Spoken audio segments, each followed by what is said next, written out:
Ninth वाले देखिए, आपके पास चैप्टर 5 है यूक्लिड की ज्यामिति। यूक्लिड की ज्यामिति में हम देखेंगे, सबसे पहले देखिए ज्यामिति क्या होती है। ज्या मतलब होता है पृथ्वी और मिति मतलब उसको मापना, तो पृथ्वी को मापना। तो ज्यामिति, इससे हम समझते हैं कि जो ज्यामिति की शुरुआत हुई होगी वो पृथ्वी को नापने से ही हुई होगी। जैसे मोहनजोदड़ो या हड़प्पा की जो खुदाई हुई थी उस समय भी हमने देखा, आप लोगों ने पढ़ा होगा कि उसमें जो भवन निर्माण हुए हैं, जो सड़क हुए हैं, उनमें भी ज्यामिति का मतलब ज्यामिति का उसमें उपयोग किया गया है। तो इस तरह से हम देखते हैं कि ज्यामिति की शुरुआत बहुत टाइम पुराने हो गई थी। अब यूनान इसके लिए बहुत फेमस है। यूनान में ज्यामिति के बारे में बहुत ज़्यादा खोज की थी। वहाँ पर कई ऐसे गणितज्ञ हुए हैं जिनके बारे में आप लोगों ने पढ़ा होगा, नहीं पढ़ा होगा तो नाइन्थ में तो बहुत अभी आप लोग पढ़ेंगे। थेल्स के बारे में पढ़ेंगे, पाइथागोरस के बारे में पढ़ेंगे, और एक यूक्लिड भी एक गणितज्ञ हुए थे। तो इस समय जो हमारे चैप्टर में है वो यूक्लिड के बारे में ही हम पढ़ेंगे कि उन्होंने कौन कौन सी परिभाषाएं दी, उन्होंने कौन कौन सी अभिग्रहित दी, और उन्होंने कौन कौन सी अवधारणाएं दी। और ये जो नए नए टर्म्स आप सुन रहे होंगे इनको बारे में भी समझाऊंगी कि ये क्या होते हैं। तो सबसे पहले हम देखते हैं कि यूक्लिड जो थे वो बेसिकली एक टीचर ही थे, एक शिक्षक थे। उन्होंने एक ग्रंथ लिखा था एलिमेंट नाम से। उसमें उन्होंने कुछ मतलब ज्यामिति से रिलेटेड कुछ शब्द जो थे उनकी परिभाषा उन्होंने बताई थी। तो जैसे सबसे पहले उन्होंने जो बताया था वो उन्होंने बिंदु के बारे में बताया। बिंदु वह है जिसका कोई भाग नहीं होता। बिंदु कैसा होता है आपने देखा होगा, बिंदु ऐसा होता है। अब देखिए, ना तो इसमें लंबाई है ना इसमें चौड़ाई है, तो इसका कोई भाग नहीं होता। एक रेखा चौड़ाई रहित लंबाई होती है। कैसे? एक ये रेखा है, ये लंबाई तो है लेकिन इसमें चौड़ाई कहाँ है? इसमें चौड़ाई नहीं है। इसका मतलब है कि जो रेखा होती है वो चौड़ाई रहित लंबाई होती है।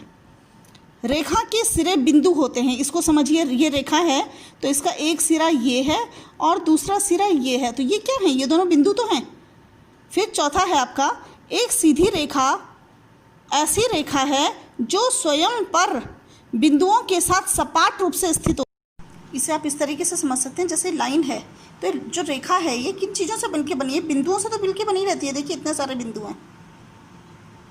या इस तरह से समझिए कि आप यदि ऐसे बिंदु बिंदु बिंदु बिंदु बनाते हैं तो इस तरह से क्या बनता हुआ आपको दिख रहा है? एक लाइन बनती हुई दिख रही है, ठीक है। अब एक पृष्ठ वह है जिसकी केवल लंबाई और चौड़ाई होती है। तो पृष्ठ को आप इससे समझिए, जैसे ये पेपर है, ये पेपर है तो ये क्या है? ये एक समतल पृष्ठ है ना। इसमें क्या है? इसमें ये चौड़ाई है और ये इसकी लंबाई है, तो ये है एक पृष्ठ। ये पृष्ठ किससे बना है? लंबाई से और चौड़ाई से। पृष्ठ के किनारे होते हैं, तो ये यदि मैंने पृष्ठ बोला है, पेपर जो पृष्ठ है इसके किनारे देखिए, ये किनारा है, ये भी एक किनारा है, ये भी एक किनारा है और ये भी किनारे, चार किनारे हैं इसके, है ना। और एक समतल पृष्ठ ऐसा पृष्ठ है जो स्वयं पर सीधी रेखाओं के साथ साथ सपाट रूप से स्थित होता है। इसका मतलब क्या होता है? जैसे ये पृष्ठ है, ये पृष्ठ किस चीज़ से बना है? यदि आप लाइन बनाएंगे, जैसे एक लाइन डालेंगे, फिर दूसरी लाइन डालेंगे, तीसरी लाइन डालेंगे, जब आप लोग शेडिंग करते हैं ड्राइंग में तो इस तरह से जब लाइन डालते रहते हैं ना बेटा, तो जब लाइन डालते रहेंगे तो बढ़ता रहेगा। तो जब ये पूरा बढ़ता रहेगा लाइनों से तो क्या बनेगा? ये एक पृष्ठ तो बनेगा। तो लाइन से पृष्ठ बनता है, ठीक है। तो देखिए यूक्लिड की अभिग्रहित एवं अभिधारणाएं क्या होती हैं। तो सबसे पहले इन वर्डों को आपको समझना पड़ेगा कि अभिग्रहित अभिधारणाएं क्या होती हैं। ये दोनों की दोनों एक कल्पनाएं हैं। किसकी कल्पनाएं? यूक्लिड की, जो एक गणितज्ञ थे उनकी कल्पनाएं हैं। ये इस तरह की कल्पनाएं हैं कि सर्वव्यापी सत्य हैं, मतलब इन्हें सत्य साबित करने की या इन्हें सिद्ध करने की आवश्यकता नहीं होती है। अब अभिग्रहित और अभिधारणाओं में क्या अंतर होता है? तो एक्चुअली अभिग्रहित जो होती हैं वो मतलब एक कल्पना है जो किसी से संबंधित भी हो सकती हैं, विषय से संबंधित हो सकती हैं, दैनिक जीवन से संबंधित हो सकती हैं, कुछ भी हो सकती हैं। लेकिन जो अभिधारणाएं हैं ये केवल ज्यामिति से संबंधित होती हैं। तो ये इसमें अंतर है। अब सबसे पहली अभिग्रहित देखिए आप, दो वस्तुएं जो एक ही वस्तु के बराबर है एक दूसरे के बराबर होंगी।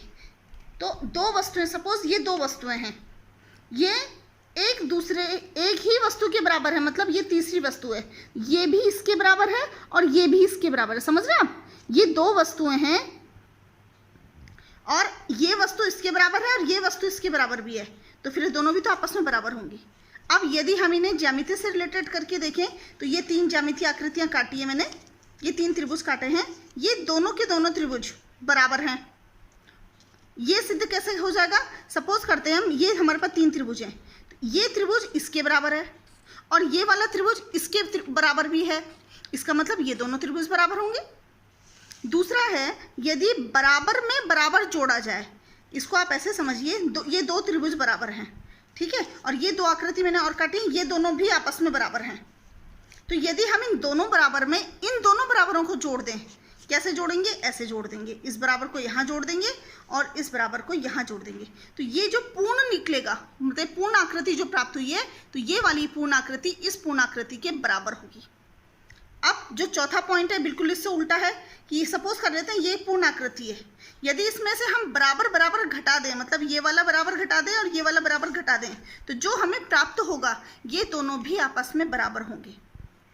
अगला है इसका, वे वस्तुएं जो परस्पर संपाती होती हैं एक दूसरे के बराबर होती हैं। संपाती क्या होती है? जो संपाती वर्ड है ये एक्चुअली गणित का वर्ड है, तो इसका मतलब होता है बराबर। संपाती मतलब भी होता है बराबर। किस तरह से बराबर? जैसे ये दो त्रिभुज हैं, ये दोनों त्रिभुज यदि हम एक के ऊपर दूसरा रखें तो देखिए इसने सारी भुजाएं इसकी ढक ली हैं, मतलब हमें केवल एक दिखाई दे रहा है जो ऊपर से है, ऊपर वाले ने नीचे वाले को ढक दिया। या हम इसको ऊपर रखें तो हमें केवल ऊपर वाला दिखाई दे रहा है, उसने नीचे वाले को ढक लिया। तो ये जो दोनों त्रिभुज हैं ये संपाती हैं। तो कोई भी वस्तु संपाती तभी होती है जब वो दोनों के दोनों बराबर होती है, यही कहा था यूक्लिड ने। अगला है, पूर्ण अपने भाग से बड़ा होता है। तो ये बात को आप इस तरह से समझिए, सपोज करते हैं ये एक रोटी का टुकड़ा, ये एक पूरी रोटी है, तो ये पूर्ण भाग हुआ। यदि हम इसे आधा कर दें, ये हमने इसे आधा कर दिया, तो ये आधा भाग ये है, आधा भाग ये है, तो बड़ा कौन सा होगा? आधा बड़ा होगा या पूर्ण बड़ा होगा? पूर्ण बड़ा होगा। तो पूर्ण हमेशा अपने भाग से बड़ा होता है। एक ही वस्तु के दुगने परस्पर बराबर होते हैं। इसका मतलब ये है, सपोज करते हैं आपके पास कोई छोटी सी आकृति है, इसका दुगना यानी इसके दो बार करेंगे, एक ये और एक ये, फिर इसका जो दुगना होगा, इसका दुगना दोबारा करिए, हाँ, इसका जो दुगना ये हमने किए हैं, ये दोनों के दोनों आपस में क्या होंगे? बराबर होंगे। इसका बिल्कुल उल्टा है कि एक ही वस्तु के आधे परस्पर बराबर होते हैं। Thank you.